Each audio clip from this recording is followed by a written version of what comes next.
Hey, Anne Ho is in UCLA last night. Yeah, she was in UCLA last night. So, that's unfortunate that I couldn't get to meet her, but instead, I met Yakusho Koji. What's up? It's a culture detective here investigating your favorite movies.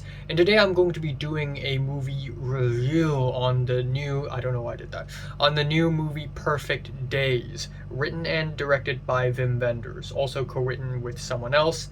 And it is the new movie from German director Wim Wenders. And earlier this month, I watched and reviewed Paris, Texas, which is the most iconic film in the Wim Wenders filmography, and I really enjoyed it. It's really heartfelt, deep, thought provoking, well done, and it is essentially a breakdown of your classic American nuclear family drama. And there's also another film from him that I really want to watch, and that's Wings of Desire. But it's really interesting to see Wim Wenders as a German try to make an American film. And in Perfect Days, he makes a Japanese film. And it is led by none other than legendary actor Yakusho Koji. And in fact, I was able to meet him very briefly last night before the screening of Perfect Days. He was there and he essentially introduced the film and talked about why this film is made. So the CEO of Uniqlo, the world famous Japanese clothing brand, actually started the Tokyo Toilet Project and wanted this film to be made. So he found Wim Wenders, to a German director, to make this film, and it somehow worked out really well.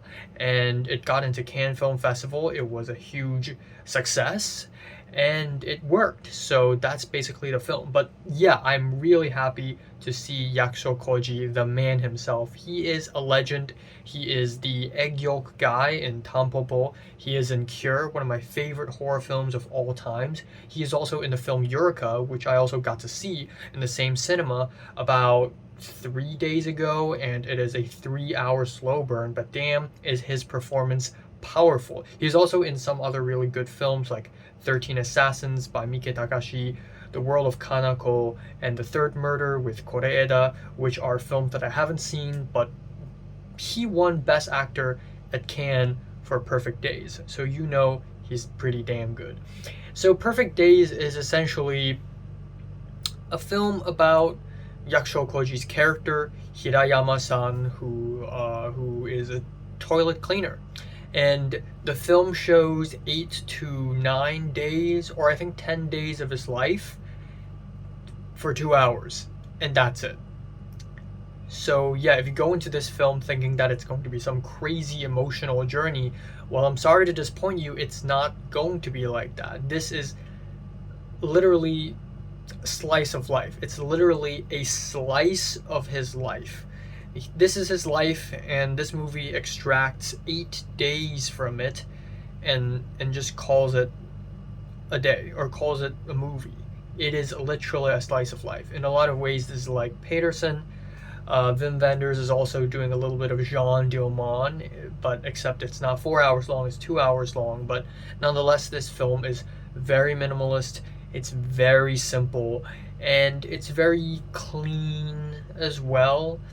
Again, it's very interesting to me how a non-Japanese person can make a Japanese film, and Wim Wenders is no doubt not the only person who's done that. I mean, earlier in the 2000s or early 2010s, we have Abbas Kiarostami, an Iranian filmmaker, also making a Japanese film. There's just something about Japan that just makes filmmakers around the world salivate, and I'm not excluded from that group.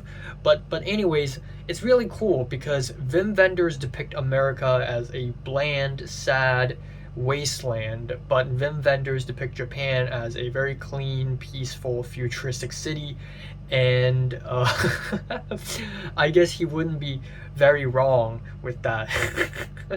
But anyways, it's true that this movie is essentially a 2 hour long ad for Uniqlo's Tokyo Toilet Project. It's a freaking ad, but it's still very well done. I think ultimately this film is about loving the small things in life, enjoying the small details of daily life, reading a very nice book, having a drink, and doing the laundry and spraying your plants with a water sprayer, and it's just small things like that. Buying the same can of coffee again and again from the same vending machine.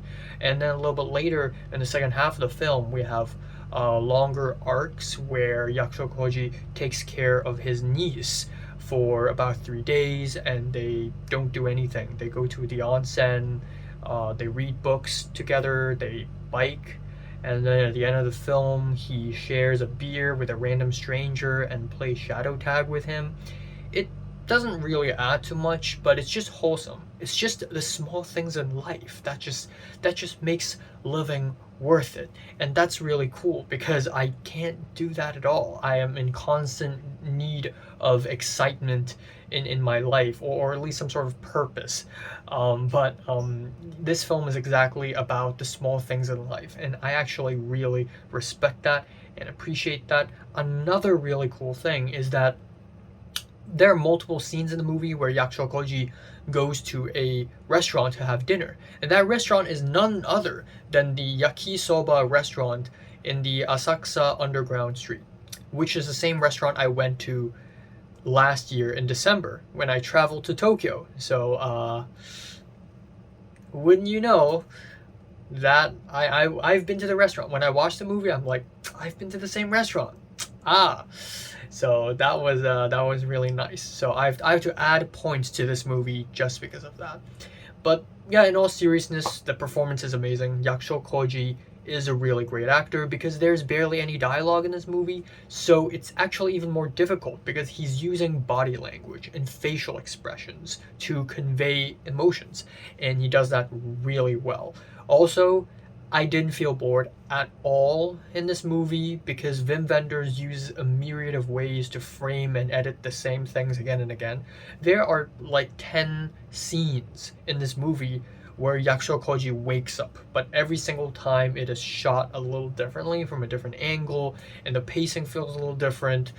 And sometimes he wakes up different, sometimes he wakes up and immediately reads the book that he finished before falling asleep, or sometimes he wakes up and he just stares into the ceiling for a little while. It's a little different every time.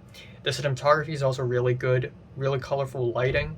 I thought Robbie Mueller was the DP for this, but no, it's actually someone else. But it really reminded me of the cinematography of Paris, Texas. Maybe this is a Wim Wenders style. The only moment in this film that made my eyes roll a little bit was when they played House of the Rising Sun as the first track. But you know what? It is a Japanese film made by a German director, so I'll let it slide. It is a very cliche song, I know, but you know what? I'll let it slide. But overall, it is a really good film. It's very subtle. You don't really know this guy's backstory. You sort of know a little bit through black and white dream sequences that are kind of hazy. But overall, it is just a very clean, very minimal, very subtle, kind of a feel-good movie with amazing performances. And damn, I want to go back to Tokyo. God damn. This movie also managed to hit like 10 or 11 out of the 17 toilet spots in Tokyo from this Tokyo Toilet Project, so that's kind of funny. I'm giving Perfect Days a strong 8 out of 10. So, have you watched Perfect Days? Probably not, but if you are watching this video in the future, say yes. Comments below, let me know, subscribe if you want more, and thanks for watching.